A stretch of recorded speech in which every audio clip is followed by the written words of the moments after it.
Assalamualaikum warahmatullahi wabarakatuh. Waalaikumsalam warahmatullahi wabarakatuh. Bismillahirrahmanirrahim. Anak-anak semua sini. Coba. Bismillahirrahmanirrahim. Alhamdulillahirabbil alamin. Lahul hamdu wa lahul fadlu wa lahus tsana'ul hasan. Asyhadu an la ilaha illallah wahdahu la syarika lah. Wa asyhadu anna sayyidana Muhammadan abduhu wa rasuluh. Allahumma shalli ala sayyidina Muhammadin al-Fatih lima ughliq wal khatim lima sabaqa.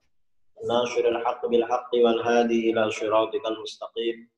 Wa ala alihi wa sahbihi haqqa qadrihi miqdarihi al-azim. Amma ba'du. Saudara-saudaraku dimanapun Anda berada, baik yang mengikuti kajian Ahad pagi ini live streaming via Zoom maupun yang ada di tempat kami di sini. Seperti permintaan dari panitia kemarin, pengajian Ahad pagi ini kita akan membaca buku Aqidah Ahlus Sunnah wal Jamaah, penjelasan sifat 50 sebagai panduan. Ini saudara-saudara sudah punya semua ya? Sudah, punya tidak? Sudah ya? Sudah Pak Ustadz. Kalau begitu kita langsung saja. Kita langsung saja buka halaman 11. Muqaddimah. Bismillahirrahmanirrahim. Alhamdulillahi wa kafa wa salamun ala ibadihi alladzina istafa. Amma ba'du. Sejak beberapa waktu yang lalu, penulis sering diminta untuk menyampaikan ceramah tentang akidah Ahlus Sunnah wal Jamaah serta perbedaannya dengan aliran-aliran lain yang sedang berkembang di Indonesia. Halaman 11 ya. Penulis biasanya memulai dengan menjelaskan akidah 50, yaitu himpunan sifat-sifat yang wajib, mustahil, dan jaiz bagi Allah dan bagi para rasul. Beberapa kali setelah penulis menyampaikan ceramah, beberapa sahabat dari para peserta dalam acara tersebut meminta penulis untuk menulis materi ceramah dimaksud dalam bentuk buku. Akhirnya penulis berusaha memenuhi permintaan mereka dengan menulis buku ini, dengan merujuk dan menghimpun dari tulisan para ulama Ahlus Sunnah wal Jamaah yang mu'tabar. Dalam buku ini, selain penulis berusaha melengkapi dengan pokok-pokok akidah yang berkaitan dengan ketuhanan dan kenabian, agar semakin sempurna. Ketuhanan ini makna la ilaha illallah, kenabian ini makna Muhammadur Rasulullah. Penulis juga berusaha melengkapi setiap pokok-pokok akidah dengan dalil-dalil naqli. Dalil naqli maksudnya Al-Quran dan hadis sesuai dengan tuntutan perkembangan zaman, di mana banyak orang yang ingin mengetahui dalil-dalil naqli dalam setiap persoalan. Sebenarnya bukan perkembangan, tapi kemunduran zaman. Pada masa silam, para ulama kita dalam menulis kitab-kitab akidah Ahlus Sunnah wal Jamaah terbagi pada 3 kelompok. Pertama, para ulama ahli kalam atau teologi yang menulis kitab-kitab akidah dengan pendekatan akli dan rasional. Demikian ini yang berlaku dalam kitab-kitab yang ditulis oleh Imamul Haramain Al-Juwaini, Al-Ghazali, Ar-Razi, Al-Adud, At-Taftazani, As-Sanusi, dan lain-lain. Kedua, para ulama ahli hadis yang menulis kitab-kitab akidah dengan pendekatan naqli, artinya menggunakan dalil-dalil Al-Quran dan hadis, seperti yang dilakukan oleh Al-Bukhari, Al-Lalaka'i, Al-Baihaqi, Abu Amr Ad-Dani, dan lain-lain. Kemudian ketiga, para ulama sufi yang menulis akidah melalui pendekatan tasawuf seperti yang dilakukan oleh Al-Qushairi, Abu Nuaim, dan lain-lain. Sebagaimana dimaklumi dalam kitab-kitab tauhid yang diajarkan di kalangan masyarakat pesantren, biasanya menggunakan pendekatan dari akli atau rasional. Jarang sekali pembahasan di dalamnya yang menyertakan dalil nakli. Oleh karena itu, dalam buku ini kami berusaha menggabungkan dua pendekatan tersebut, yaitu pendekatan dalil akli dan pendekatan dalil nakli. Semoga buku ini bermanfaat bagi semua. Kritik dan saran yang membangun kami harapkan dari para ahli. Wassalam. Al-Faqir, penghimpun buku ini, Al-Faqir ilallah Muhammad Idrus Ramli. Kemudian kita buka bagian pertama, keutamaan umat Islam. Umat Islam adalah umat yang utama dan sebaik-baik umat yang hadir ke dunia. Di antara keutamaan umat Islam adalah sebagai umat terbaik di antara umat-umat yang lain. Hal ini sebagaimana telah ditegaskan oleh Allah Subhanahu wa taala dalam Al-Qur'anul Karim. Kuntum khaira ummatin ukhrijat lin-nasi ta'muruna bil ma'rufi wa tanhauna 'anil munkari wa tu'minuna billah. Kamu adalah umat yang terbaik yang dilahirkan untuk manusia, menyuruh kepada yang ma'ruf, kepada yang baik, dan mencegah dari yang mungkar, dan beriman kepada Allah Subhanahu wa taala. Ayat di atas memberikan pesan penting kepada kita. Pesan pertama, umat Islam adalah umat terbaik yang dilahirkan untuk manusia. Jadi umatnya Rasulullah SAW ini umat terbaik. Yang dimaksud umat terbaik itu maksudnya perbandingannya dengan siapa? Apakah lebih baik daripada orang-orang kafir sekarang? Orang Yahudi, orang Nasoro, orang Hindu, orang Buddha, dan lain-lain. Jelas bukan. Yang dimaksud umat Islam ini umat terbaik, maksudnya umatnya Rasulullah SAW lebih afdal, lebih baik, lebih utama daripada umatnya nabi-nabi terdahulu. Lebih utama daripada umatnya Nabi Adam, Nabi Nuh, Nabi Idris, Nabi Ibrahim, Nabi Musa, Nabi Isa, dan nabi-nabi yang lain. Itu maksudnya. Kemudian kedua, syarat atau kriteria agar umat Islam menjadi umat terbaik adalah apa? Mengapa umat Islam ini umat terbaik? Terlaksananya menyuruh kepada yang ma'ruf dan mencegah dari yang mungkar dan beriman kepada Allah. Jadi umat Islam ini umat terbaik kriterianya karena umat Islam ini selalu amar ma'ruf nahi mungkar dan selalu beriman kepada Allah.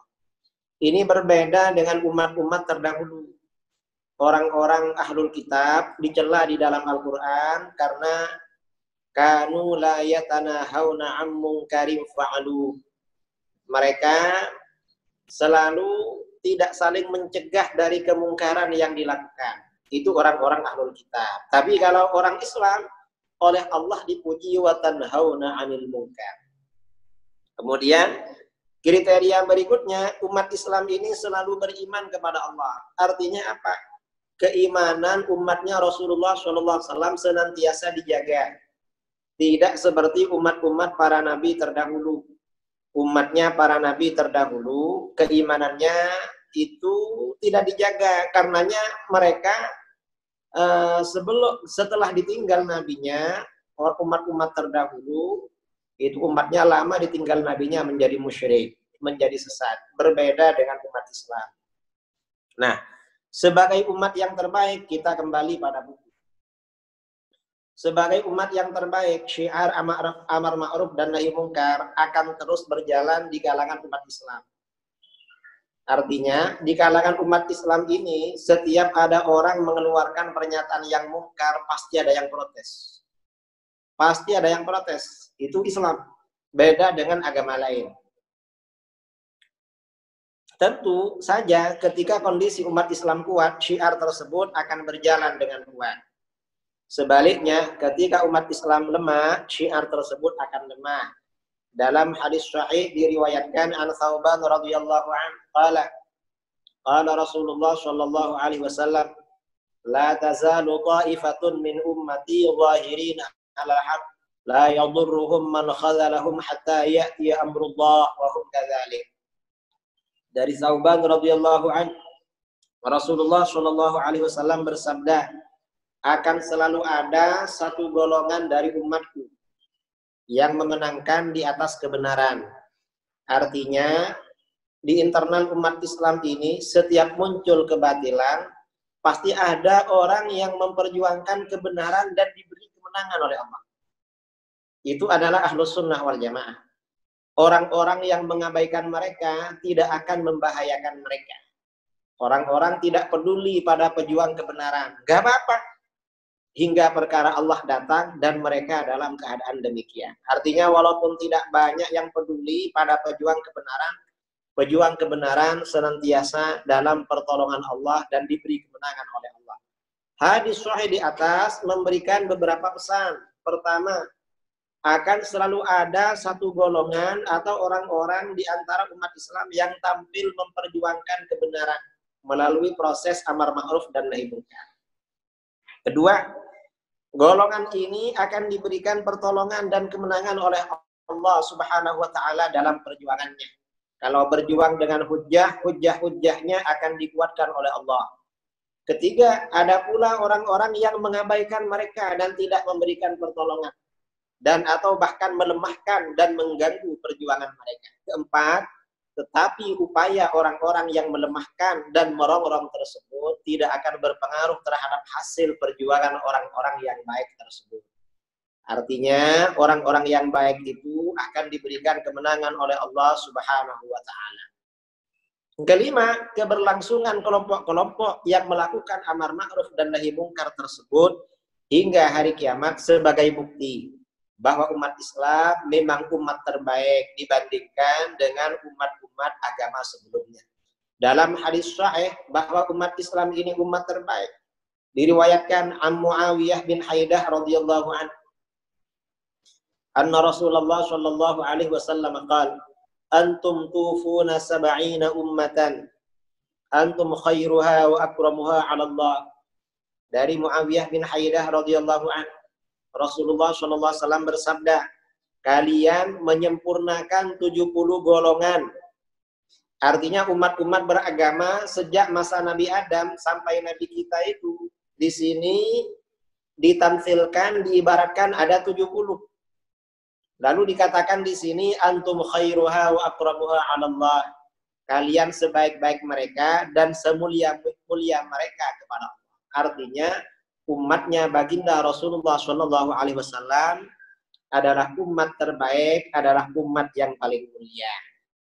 Karenanya ini pernyataan seperti ini pertama membantah kepada orang-orang liberal yang menyamakan semua agama. Agama tidak sama, tingkatannya ada tingkatan-tingkatannya. Karena umat Islam ini umat terbaik. Yang kedua, ini bantahan terhadap orang-orang Wahabi, Salafi Wahabi yang mengatakan umat Islam itu posisinya lebih rendah daripada Abu Jahal dan Abu Lahab. Umat Islam ini jangan dibandingkan Abu Jahal, Abu Lahab. Umatnya Rasulullah SAW dibandingkan umat-umat para nabi terdahulu masih lebih afdal. Kok dibandingkan Abu Jahal, Abu Lahab? Itu orang-orang Wahabi. Dalam hadis lain diriwayatkan عن علي بن أبي طالب رضي الله عنه يقول قال رسول الله صلى الله عليه وسلم أعطيت ما لم يعط أحد من الأنبياء فقلنا يا رسول الله ما هو قال أصرت بالرعب وأعطيت مفاتيح الأرض وسميت أحمد وجعل التراب لي طهورا وجعلت أمتي خير الأمة. Dari Ali bin Abi Thalib radhiyallahu anhu, Rasulullah sallallahu alaihi wasallam bersabda, aku telah diberikan sesuatu yang belum pernah diberikan kepada seseorang dari para nabi sebelumnya. Kami berkata, wahai Rasulullah, apakah sesuatu itu? Di mana engkau diberikan? Dan nabi-nabi terdahulu tidak diberikan. Nabi SAW bersabda, aku ditolong dengan rasa takut para musuh. Para musuh itu takut pada kita. Kemudian aku diberikan kunci-kunci kekayaan bumi. Aku diberi nama Ahmad. Debu dijadikan sesuatu yang menyucikan bagiku, dan umatku dijadikan sebaik-baik umat. Ini keistimewaan baginda Rasulullah SAW. Tidak sama, tidak diberikan kepada nabi-nabi sebelumnya. Kedua hadis di atas memberikan penjelasan bahwa umat Islam adalah umat terbaik dan paling mulia di sisi Allah. Dibandingkan sekian banyak umat beragama sebelumnya yang masih lurus berjalan di atas ajaran tauhid. Jadi yang dimaksud lebih baik ini lebih baik daripada umat-umat sebelumnya yang masih lurus. Bukan yang sudah bengkok-bengkok seperti sekarang ini. Nah, kemudian keistimewaan umat Islam. Umat Islam sebagai umat terbaik memiliki banyak keistimewaan yang tidak dimiliki oleh umat agama sebelumnya. Apa itu? Keistimewaan tersebut antara lain satu, umat Islam adalah umat yang dirahmati oleh Allah, yang dikasihi oleh Allah Subhanahu wa taala. Di antara keistimewaan umat Islam adalah kemuliaan mereka yang mendapat limpahan rahmat dan kasih sayang Allah di akhirat nanti. Allah Subhanahu wa taala berfirman, A'udzu billahi minasy syaithanir rajim. Tsumma awrasnal kitaba alladzina istafaina min 'ibadina. Wa minhum zalimun li nafsihi wa minhum muqtasidun. ومنهم سابق بالخيرات بإذن الله ذلك هو الفضل الكبير جنات عدن يدخلونها يحلون فيها من أساور من ذهب ولؤلؤا ولباسهم فيها حرير وقالوا الحمد لله الذي أذهب عنا الحزن إن ربنا لغفور شكور الذي أحلنا دار المقامة من فضله لا يمسنا فيها نصب ولا يمسنا الذي أحلنا دار المقامة من فضله لا يمسنا فيها نصب ولا يمسنا فيها لغوب. Kemudian kitab itu, Al-Quran, kami wariskan kepada orang-orang yang kami pilih di antara hamba-hamba kami. Ini artinya apa? Umat Islam itu umat pilihan. Istofaina. Umatnya Rasulullah SAW ini memang umat pilihan. Umat yang menerima Al-Quran ini pilihan. Loh, umat pilihan kok nakal-nakal? Ya memang begitu. Lalu di antara mereka ada yang menganiaya diri mereka sendiri. Umat Islam ini walaupun zalim pilihan. Walaupun nakal masih pilihan. Dan di antara mereka ada yang pertengahan. Dan di antara mereka ada pula yang lebih dahulu berbuat kebaikan dengan izin Allah. Yang demikian itu adalah karunia yang amat besar. Jadi umat Islam yang nakal ini masih dikatakan pilihan di dalam Al-Quran. Ini yang nakal. Bagi mereka surga Aden ini oleh Allah, umat Islam ini dijanjikan masuk surga semua. Mereka masuk ke dalamnya. Di dalamnya mereka diberi perhiasan dengan gelang-gelang dari emas, dengan mutiara, dan pakaian mereka di dalamnya adalah sutra. Dan mereka berkata, segala puji bagi Allah yang telah menghilangkan duka cita dari kami. Sesungguhnya Tuhan kami benar-benar Maha Pengampun lagi Maha Mensyukuri, yang menempatkan kami dalam tempat yang kekal, ke surga dari karunia-Nya. Di dalamnya kami tidak merasa lelah dan tiada pula merasa lesu. Ayat di atas memberikan pengertian bahwa Allah Subhanahu wa taala membagi umat Islam menjadi 3 kelompok. Pertama, golongan yang menganiaya diri mereka sendiri, orang-orang zalim, yaitu orang-orang yang teledor dalam menunaikan kewajiban. Jadi kewajiban-kewajiban kadang ditinggalkan dan adalah mereka yang mencampur antara perbuatan yang baik dan perbuatan yang buruk. Kedua, golongan yang pertengahan, yaitu mereka yang menunaikan kewajiban, meninggalkan perkara haram, tetapi terkadang meninggalkan perkara sunnah dan melakukan sebagian perkara yang makruh. Ini kebanyakan orang ini. Yang sunnah ditinggalkan, yang makruh dilakukan. Ini yang kedua.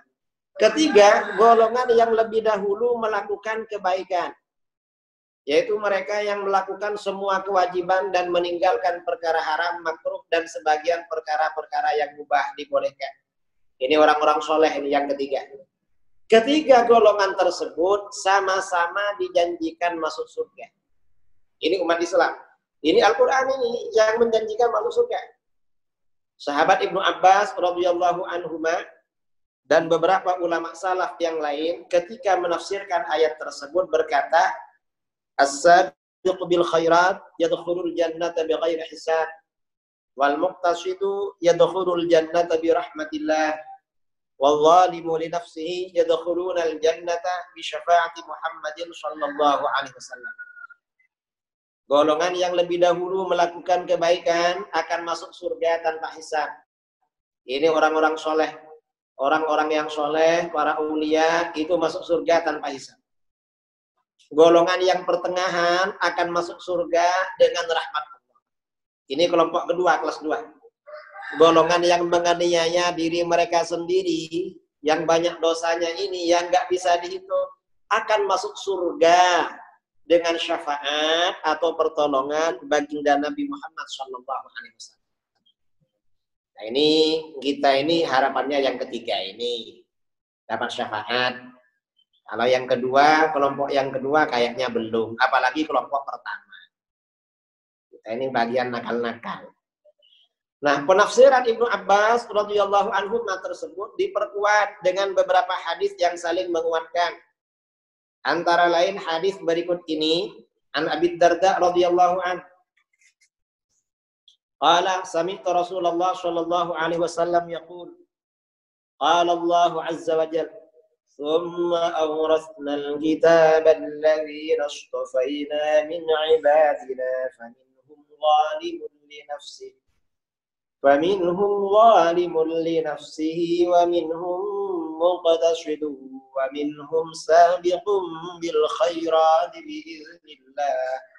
فَأَمَّا الَّذِينَ سَبَقُوا بِالْخَيْرَاتِ فَأُولَئِكَ الَّذِينَ يَدْخُلُونَ الْجَنَّةَ بِغَيْرِ حِسَابٍ وَأَمَّا الَّذِينَ قَتَصَدُوا فَأُولَئِكَ يُحَاسَبُونَ حِسَابًا يَسِيرًا وَأَمَّا الَّذِينَ ظَلَمُوا أَنفُسَهُمْ فَأُولَئِكَ الَّذِينَ يُحْبَسُونَ فِي طُولِ الْمَحْشَرِ ثُمَّ هُمْ الَّذِينَ تَلَافَّهُمُ اللَّهُ بِرَحْمَتِهِ فهم الذين يقولون الحمد لله الذي أذهب عنا الحزن إن ربنا لغفور شكور. Dari Abu Darda radhiyallahu anhu, aku mendengar Rasulullah sallallahu alaihi wasallam bersabda, Allah Subhanahu wa taala berfirman, kemudian kitab itu kami wariskan kepada orang-orang yang kami pilih di antara hamba-hamba kami. Lalu di antara mereka ada yang menganiaya diri mereka sendiri. Dan di antara mereka ada yang pertengahan. Dan di antara mereka ada pula yang lebih dahulu berbuat kebaikan dengan izin Allah. Adapun orang-orang yang lebih dahulu, maka mereka akan masuk surga dengan tanpa hisab. Adapun orang-orang yang pertengahan, maka mereka adalah orang-orang yang dihisab dengan pemeriksaan yang mudah. Adapun orang-orang yang menganiaya diri mereka sendiri, maka mereka ditahan di padang mahsyar dalam waktu yang lama. Kemudian Allah menolong mereka dengan kasih sayangnya. Mereka lah orang-orang yang akan berkata, ini orang-orang yang zalim ini masuk surga juga ya, setelah ditahan paling lama 50.000 tahun di padang mahsyar. Atau kurang tergantunglah. Karena di padang mahsyar ini bagi seorang yang mukmin, orang mukmin yang soleh, itu kira-kira waktunya seperti orang menunaikan sholat. Seperti orang mengerjakan sholat selesai. Itu bagi orang-orang soleh. Bagi orang nakal agak lama. Bagi orang-orang yang sangat nakal itu 50.000 tahun. Nah, dalam riwayat lain disebutkan An Abi Musa al-Ash'ari radhiyallahu anhu qala Rasulullah sallallahu alaihi wasallam ummati hadhihi ummatun marhumah laisa 'alaiha 'adzabun fil akhirah 'adzabuha fid dunya al-fidanu waz-zalazil wal qatl. Dari Abu Musa al-Ash'ari radhiyallahu an, Rasulullah sallallahu alaihi wasallam bersabda, umatku adalah umat yang dikasihi, dirahmati oleh Allah. Mereka tidak akan ditimpa azab di akhirat. Azab akan menimpa mereka di dunia. Apa itu? Fitnah. Ujian. Anaknya sakit, istrinya sakit. Nah, pokoknya ujian, musibah-musibah lah. Itu yang menimpa umatku. Yang kedua, gempa. Artinya bencana. Kena tsunami, kena gempa. Itu azab di dunia. Agar di akhirat tidak diazab. Yang ketiga, pembunuhan.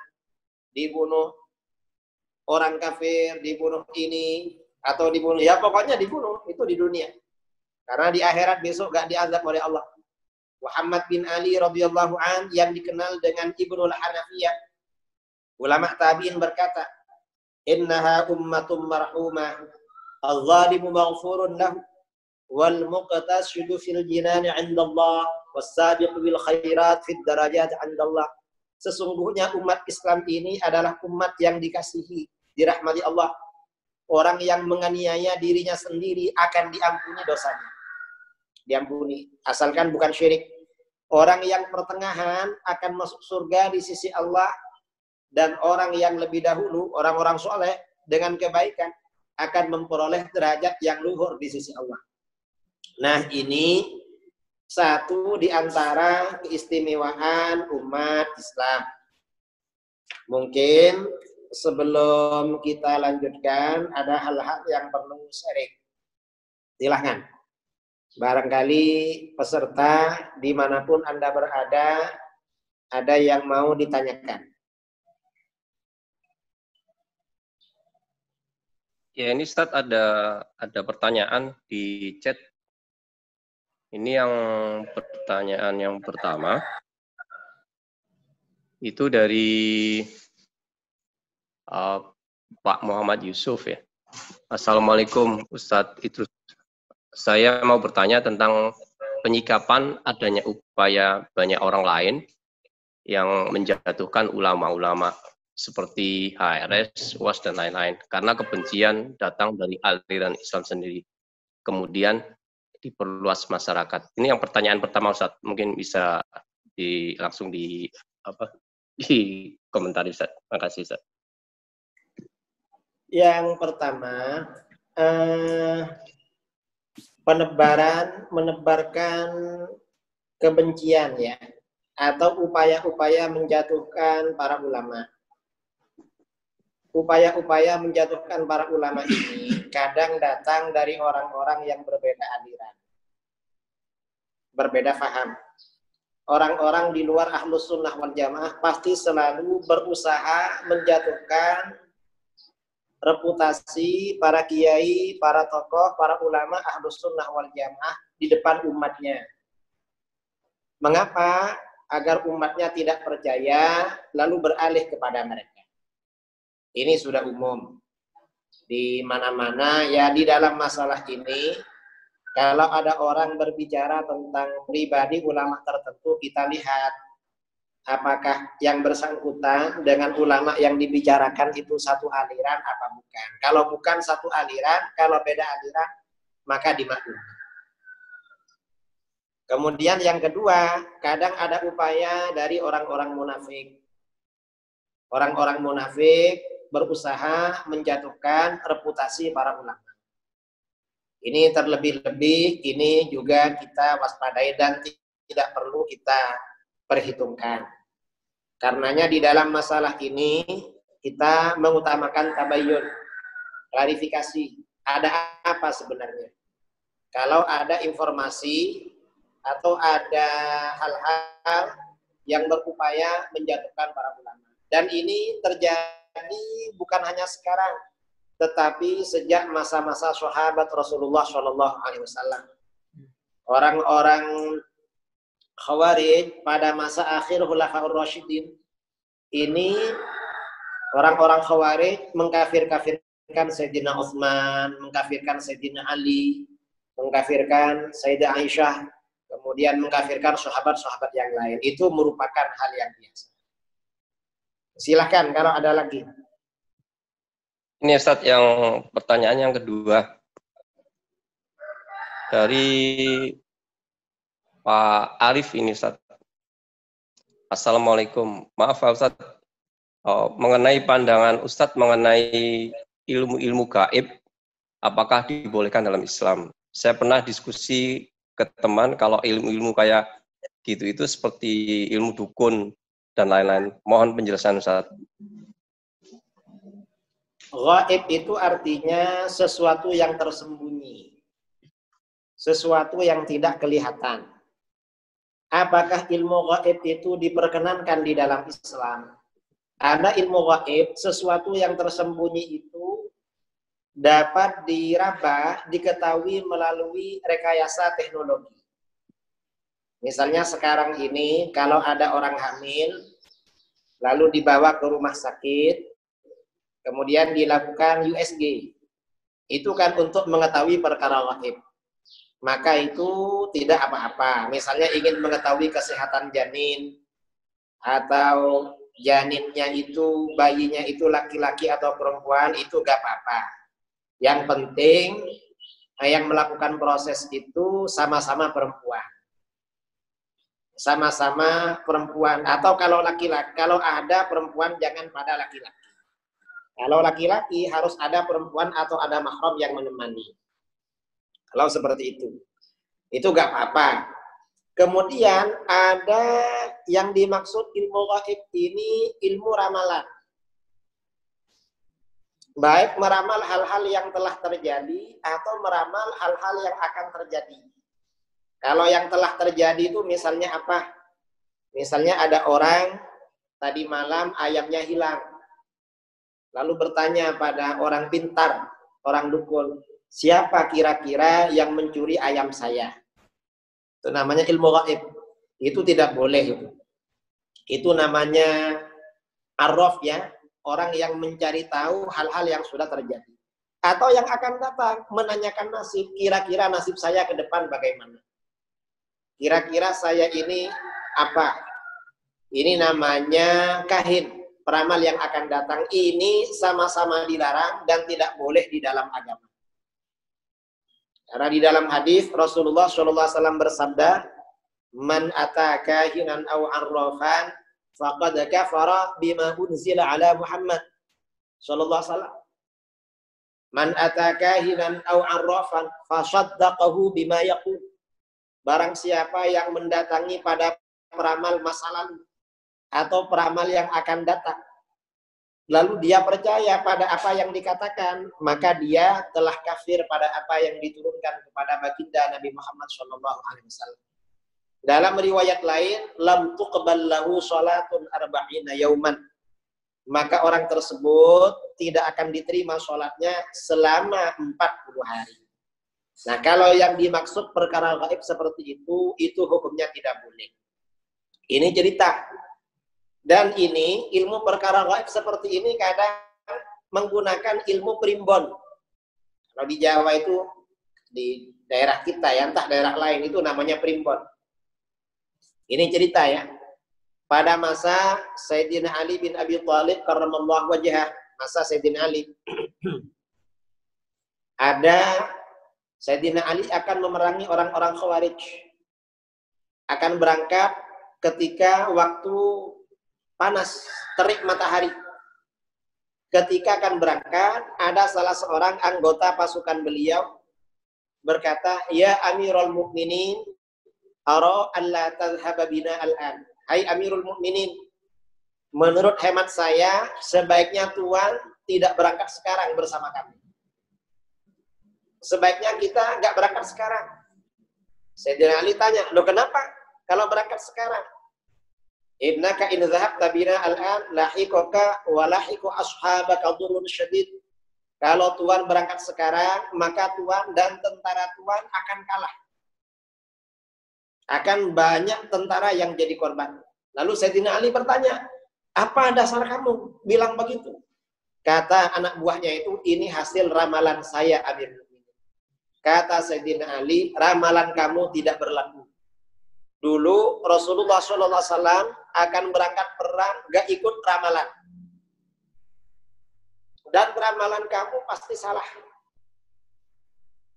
Kalau gak percaya, kamu ingat, nanti tentara musuh yang hidup tidak akan melebihi jumlah hitungan jari. Gak lebih dari 10. Dan tentara saya yang mati, yang jadi korban, tidak lebih dari jumlah hitungan jari. Gak lebih dari 10. Dan nanti setelah perang, kalau kamu masih memakai ilmu ini, kamu saya penjara. Kamu tidak akan mendapat bantuan dari negara. Tidak dapat tunjangan. Akhirnya apa? Sayyidina Ali berangkat perang. Setelah perang, Sayyidina Ali diberi kemenangan luar biasa. Setelah diteliti, ternyata tentara beliau yang meninggal menjadi korban hanya 7 orang. Sementara tentara Khawarij, orang-orang Khawarij yang hidup tinggal 7 orang. Semuanya mati. Nah, ini artinya apa? Ilmu seperti ini tidak boleh dilakukan. Dan kebanyakan yang disampaikan oleh peramal itu bohong. Kalau betul itu hanya ketepatan saja. Dan yang diceritakan biasanya yang kebetulan itu, yang salah itu gak diceritakan biasanya orang-orang seperti ini.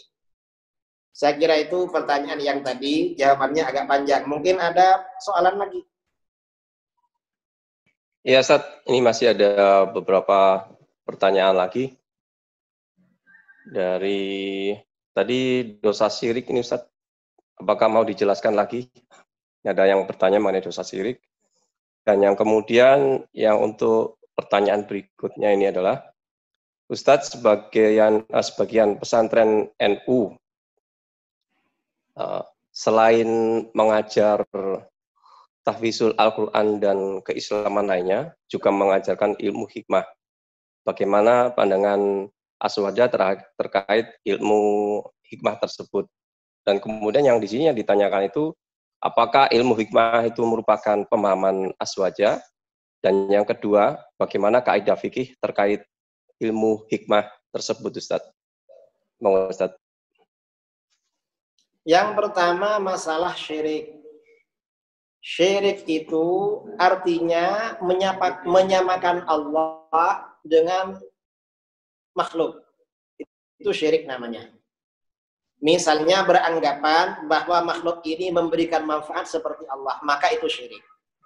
Atau beranggapan makhluk ini punya sifat seperti sifat Allah, maka itu syirik. Atau melakukan persembahan kepada makhluk seperti yang dilakukan kepada Allah, itu syirik juga. Nah, contoh syirik di negeri kita yang sekarang ini masih berlaku. Contoh seperti sebagian masyarakat pantai. Masyarakat tepi laut itu setiap tahun kadang punya tradisi petik laut atau larung laut. Mempersembahkan sesajen kepada ratu penjaga laut. Itu syirik. Atau orang-orang yang jadi nelayan itu di perahunya dikasih sesajen. Kalau nggak dikasih itu katanya nggak dapat ikan. Itu syirik. Dan dosa syirik ini tidak diampuni oleh Allah. Tidak diampuni. Innallaha la yaghfiru an yushraka bihi wa yaghfiru ma duna dzalika liman yasha. Sesungguhnya Allah tidak akan mengampuni dosa karena syirik. Enggak. Kalau orang itu terjerumus dalam kesyirikan, maka harus bersyahadat. Kembali masuk Islam. Karena syirik. Dan Allah mengampuni dosa-dosa di bawah syirik. Yang lain itu masih bisa diampuni oleh Allah. Walaupun tidak bertobat. Tapi kalau syirik gak bisa diampuni. Nah, itu syirik. Kalau seperti istighatsah, tawassul, tabarruk, itu bukan syirik. Walaupun oleh orang-orang Wahabi disyirikkan. Itu orang Wahabi itu gagal faham, salah faham masalah ini. Ini yang pertama. Yang kedua, masalah ilmu hikmah. Kalau ilmu hikmah yang diajarkan di pesantren-pesantren ya, itu bukan sihir, tetapi itu semacam ilmu ruqyah. Itu semacam ilmu-ilmu untuk upaya-upaya alternatif mengatasi persoalan. Itu hikmah. Nah, upaya-upaya alternatif menghadapi persoalan, misalnya sakit atau apa, ini kan macam-macam. Ada pakai ruqyah.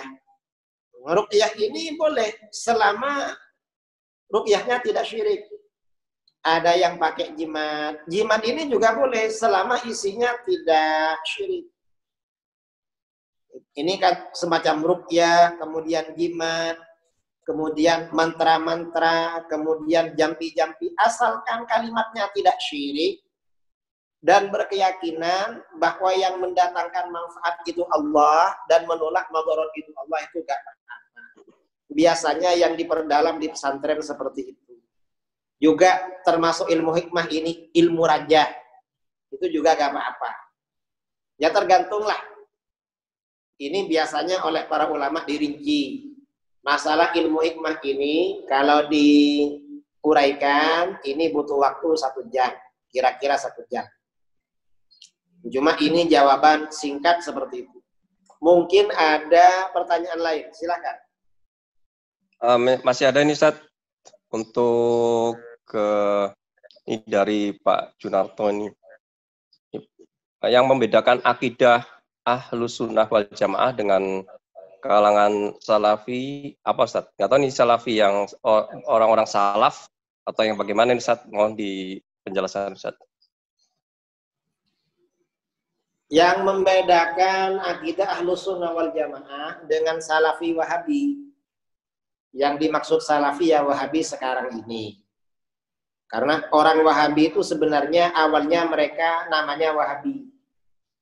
Dan para ulama periode awal Wahabi senang dengan nama Wahabi. Bangga dengan nama Wahabi. Dalam perjalanan waktu, karena ulama-ulama Wahabi ini ajarannya lemah, sering dikalahkan oleh para ulama, maka orang Wahabi merasa minder, merasa malu dengan nama Wahabi. Lalu ganti nama dengan nama Salafi.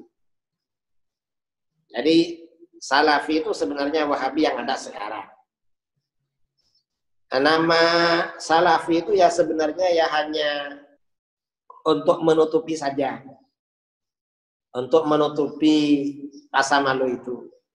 Nah, perbedaannya apa dengan Ahlus Sunnah wal Jamaah? Perbedaannya banyak. Kalau Ahlus Sunnah wal Jamaah ini akidahnya sifat 50 seperti ini. Ini akidah Ahlus Sunnah wal Jamaah. Kalau Wahabi, akidahnya, rumusannya tauhid dibagi 3. Tauhid rububiyah, tauhid uluhiyah, tauhid asma wa sifat. Itu akidah Salafi Wahabi. Nah, dari tauhid rububiyah uluhiyah ini, maka muncul faham bahwa tawassul syirik, istighatsah syirik, tabarruk syirik. Ini tauhid rububiyah uluhiyah. Kemudian dari tauhidul asma wa sifat, tauhidul asma wa sifat ini merupakan counter, ya, lawan terhadap akidah 50 atau sifat 20. Jadi tauhid asma wa sifat ini sebenarnya lawan dari sifat 20 yang akan kita terangkan pada pertemuan yang akan datang. Jadi begitu. Dan kita tidak perlu belajar akidah Wahabi. Kita ini yang penting mendalami akidah Ahlus Sunnah wal Jamaah. Itu yang paling penting. Mungkin ada lagi. Ya Ustaz, kemudian masih ada satu lagi Ustaz, beberapa pertanyaan ini ada 4 ya. Assalamualaikum Ustaz, ini bertanya tentang ziarah kubur. Wali kemudian meyakinkan bahwa keinginan semua bakal terkabul karena ziarah kubur tersebut dan percaya air berkah yang dibacakan di dekat kubur dapat menyembuhkan penyakit. Apakah ini disebut syirik Ustaz? Mohon penjelasannya. Ziarah kubur itu ya, ziarah kubur itu bermacam-macam. Ada beberapa tujuan ziarah kubur. Yang pertama, ziarah kubur itu tujuannya i'tibar.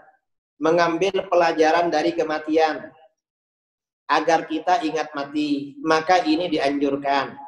Baik yang diziarahi itu kuburannya orang Islam maupun kuburannya orang kafir. Yang penting dapat mengantarkan kita ingat mati. Itu dianjurkan. Ini maksudnya menurut Ahlus Sunnah wal Jamaah ya. Kita gak bicara Wahabi. Nah kalau menurut Wahabi itu boleh kalau dekat-dekat rumah. Kalau naik motor, naik mobil katanya gak boleh. Nah jauh. Ini Wahabi. Yang kedua, ziarah kubur itu tujuannya untuk mendoakan orang mati. Ini boleh juga asalkan yang diziarahi itu kuburannya muslim. Kalau kuburan orang kafir nggak boleh, karena nggak boleh mendoakan orang kafir. Ini menurut kita Ahlus Sunnah dianjurkan atau boleh. Kalau menurut Wahabi boleh kalau dekat-dekat rumah, kalau jauh nggak boleh untuk mendoakan orang mati. Yang ketiga, ziarah kubur li'ada'il huquq, memenuhi kewajiban, memenuhi hak.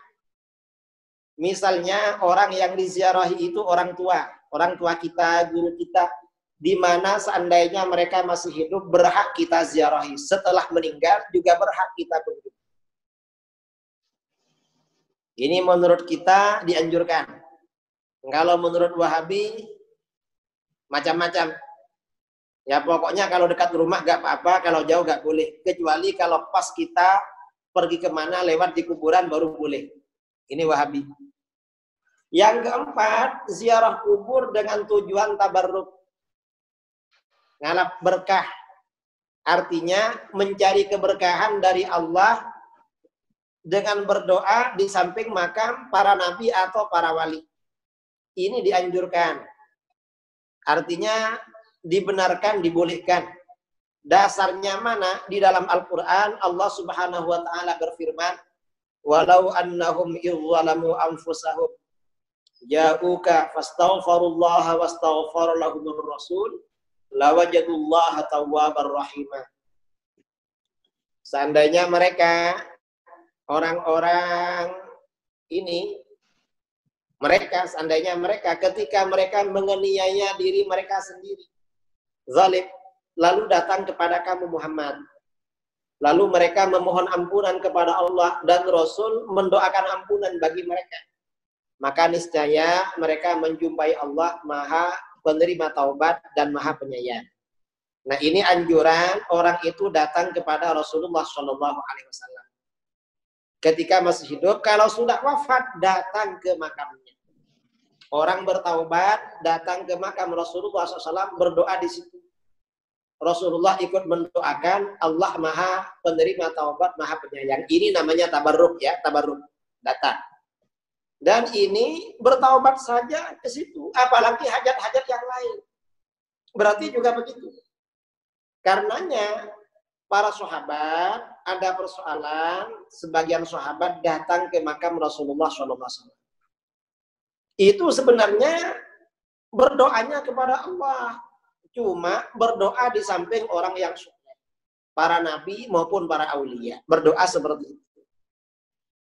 Ya kadang bawa air, lalu airnya dibaca-bacakan di situ. Biar dapat keberkahan dari Allah. Karena dekat dengan orang soleh. Maksudnya seperti itu. Itu bukan perbuatan syirik. Mengapa?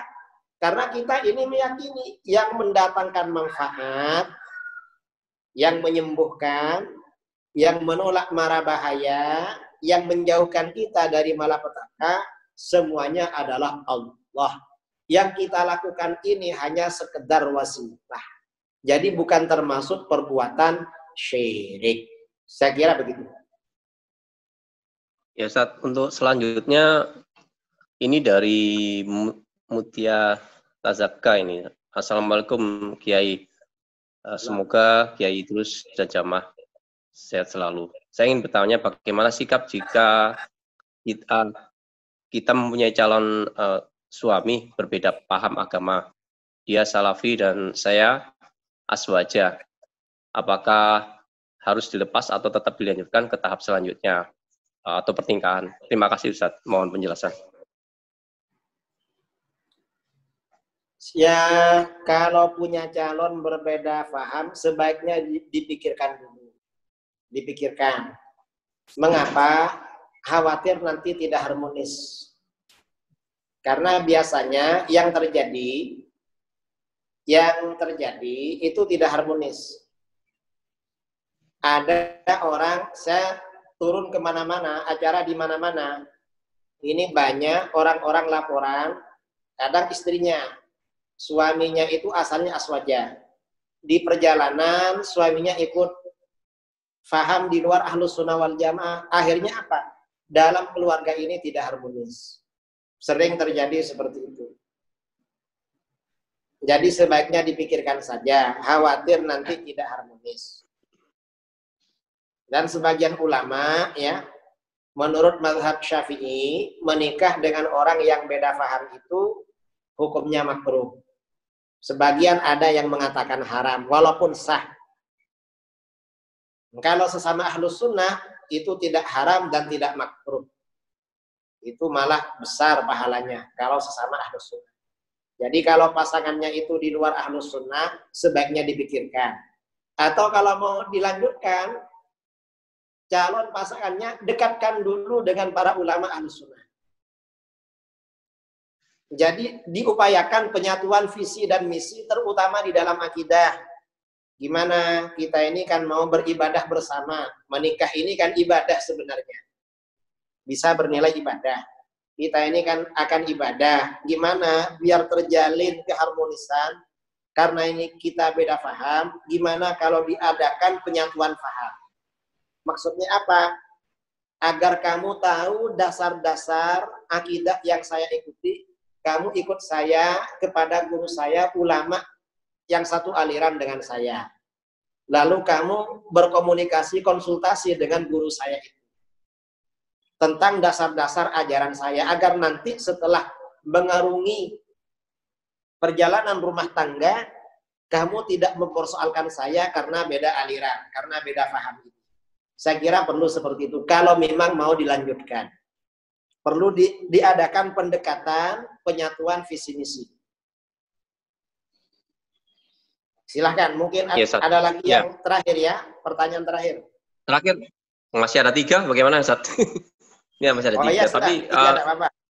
3, sudah saya stop aja tuh ya, 3 ya. Ya. Nah, ini hanya untuk yang pertama itu menyikapi akhir zaman dengan terkaitnya dengan Dajjal dan kedatangan Imam Mahdi. Itu yang pertama Ustadz. Terus kemudian tadi udah disikapi mengenai pemahaman Wahabi ini yang sudah marak. Itu kan tadi udah dijelaskan Ustadz ya. Terus kemudian yang terakhir ini Ustadz, saya pernah melihat video pembahasan di YouTube tentang akidah Ibnu Taimiyah dari kitab Ibnu Taimiyah langsung. Di situ dijelaskan bahwa Ibnu Taimiyah itu menjisimkan Allah dengan ciri-ciri seperti manusia dengan rupa, wajah, rambut, dan lain-lain, dan lebih lanjut ketika diteliti lebih lanjut dengan kitab hadis. Allah menurut Ibnu Taimiyah mirip dengan ciri-ciri Dajjal dalam Sahih Muslim atau Bukhari. Mohon penjelasannya. Tadi yang nomor 2 sudah terjawab kelihatan Ustaz, yang mengenai semakin maraknya Wahabi dan sebagainya. Untuk Dajjal sama ini aja yang Ustaz, yang terakhir Ustaz. Ya, yang pertama memang Nabi Isa nanti akan turun. Kemudian Imam Mahdi akan muncul. Tapi lebih dulu Imam Mahdi. Jadi kalau dunia Islam ini sudah porak-poranda, tidak ada keadilan sama sekali, maka nanti Imam Mahdi muncul untuk menegakkan keadilan. Begitu Imam Mahdi muncul, setelah Imam Mahdi ini menguasai dunia, maka Dajjal keluar karena marah. Setelah Dajjal keluar, maka Nabi Isa turun. Ini termasuk tanda-tanda kiamat. Yang jelas dari masa sekarang ini sudah hampir dibandingkan masa-masa yang telah berlalu. Tapi kita tidak bisa memastikan apakah ini terjadi setahun, 2 tahun, 10 tahun, 20 tahun, 30 tahun atau berapa, kita nggak bisa memastikan. Yang tahu hanya Allah Subhanahu wa Ta'ala. Tetapi melihat tanda-tanda akhir zaman, yang berlaku sebelum munculnya Imam Mahdi, tanda-tanda ini semakin hari semakin banyak. Dan ini akan terus akan semakin banyak tanda-tanda akhir zaman. Lalu Imam Mahdi nanti akan muncul. Yang pertama. Yang kedua, masalah akidah Ibnu Taimiyah. Memang Ibnu Taimiyah atau Wahabi, pengikutnya yang sekarang ini Wahabi, oleh para ulama kita dianggap kelompok mujassimah, menjasmanikan Tuhan. Mengapa? Karena mereka menggambarkan dan menyamakan Tuhan dengan makhluk. Seperti ada anggota badan, ada tempatnya, kemudian pindah-pindah. Ya macam-macam lah, seperti yang diterangkan. Kemudian wajahnya mirip ini, mirip ini. Itu akidah di luar Ahlus Sunnah wal Jamaah. Untuk akidah Ahlus Sunnah wal Jamaah, insyaallah kita akan membaca buku ini nanti, akidah Ahlus Sunnah wal Jamaah, penjelasan sifat 50. Jadi saya kira itu mudah-mudahan bermanfaat ya. Amin Allahumma amin. Sebagai penutup, mari kita baca doa bersama dari jarak jauh. Bismillahirrahmanirrahim. Alhamdulillahirabbil alamin. Allahumma shalli wa sallim ala sayyidina Muhammadin miftah bab rahmatillah. Adada ma fi ilmillah, salatu wa salaman daiman bi dawam mulkillah wa ala alihi wa sahbihi ajma'in. Allahumma qasim lana min khashyatika ma yahulu bainana wa baina ma'siyatik wa min ta'atika ma tuballighuna bihi jannatak wa min al-yaqini ma tuhawwinu bihi alaina masa'ib ad-dunya. Allahumma matti'na bi asma'ina wa basarina wa quwwatina ma ahyaytana waj'alhu al-waritha minna waj'al tha'rana 'ala man zalamana wansurna 'ala man 'adana wa la taj'al musibatana fi dinina wa la taj'al ad-dunya akbar hammina wa la mablagha ilmina wa la tusallit 'alaina man la yarhamuna. Allahumma rabbana ighfir lana dhunubana wa liwalidina wa mashayikhina wa muallimina wa ashabina wa ahbabina wa dhawil huquq 'alaina ولجميع المسلمين والمسلمات والمؤمنين والمؤمنات الأحياء منهم والأموات وصلى الله على سيدنا محمد النبي الأمي وعلى آله وصحبه بارك وسلم تسليما كثيرا سبحان ربك رب العزة عما يصفون وسلام على المرسلين والحمد لله رب العالمين. تقبل الله منكم. Dari saya kurang lebihnya mohon maaf. Assalamualaikum warahmatullahi wabarakatuh.